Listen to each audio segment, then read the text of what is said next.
Hey, for the first question, name and briefly describe two counseling approaches that are based on a wellness model. I thought prevention models are a lot of are cornerstoned on wellness models as well. And a model based on prevention is Bloom's configural equation of prevention, which focuses on the strengths, social supports, and environmental approaches to helping a client, while at the same time trying to decrease individual limitations, social stress, and environmental pressures. Another counseling approach grounded in the wellness model is stress management programs. And these focus on educating about stress, training individuals how to handle and cope while improving social skills also. So those were a few that I found that were based on wellness models. Um, Explain what bio, psycho, and social model proposes. How might such model positively impact the delivery of clinical mental health services? These consider a multiple areas that might affect a client negatively. So it considers the biology, the psychology, as well as the social elements that may affect a client's behavior or thinking.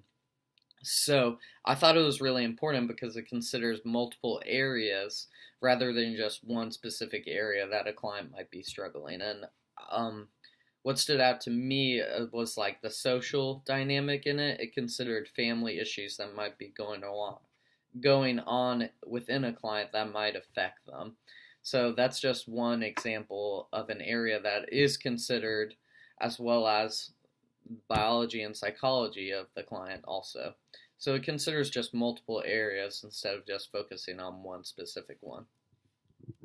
And that's beneficial to mental health services because it's providing a better service to the client. It's not just one area that's being focused on, it's the whole person or individual.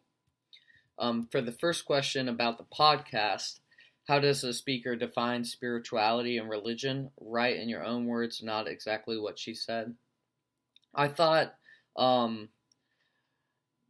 just religion seemed more like a public faith based system that generally identifies a big body or group like Christians or Buddhists or Muslims. It was rather a big public belief system, while spirituality was much more individual and privately expressed in how a client handles situations.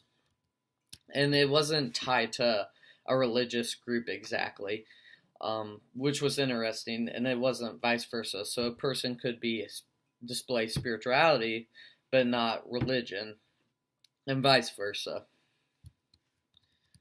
For question two, what issues related to rural areas was discussed in relation to the counseling process with religious and spirituality issues?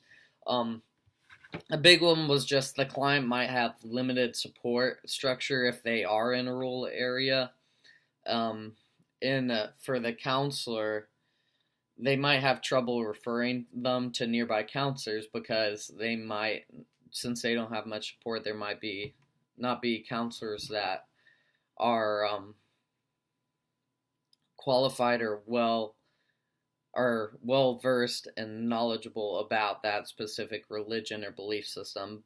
However, a counselor or counselors in the area could refer that client to nearby resources to help offer more support for the client. In question three, how important do you believe it is for clients to be able to discuss religious and spiritual issues with clients? What is important and why is it not important? For me, spirituality is really important with talking with clients. It makes up a lot of people's thinking and actions. So being well versed and understanding where a client is coming from when they're talking about spirituality or religious issues, you'll be able to just have a more understanding of their circumstances and just offer more support when you're trying to help a client. Because if you don't know about different religions, you might not be as equipped as you should or could to help a client.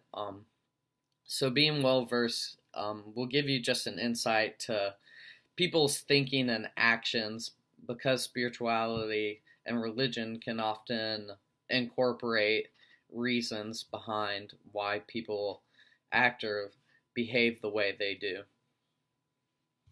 I think that's the last question.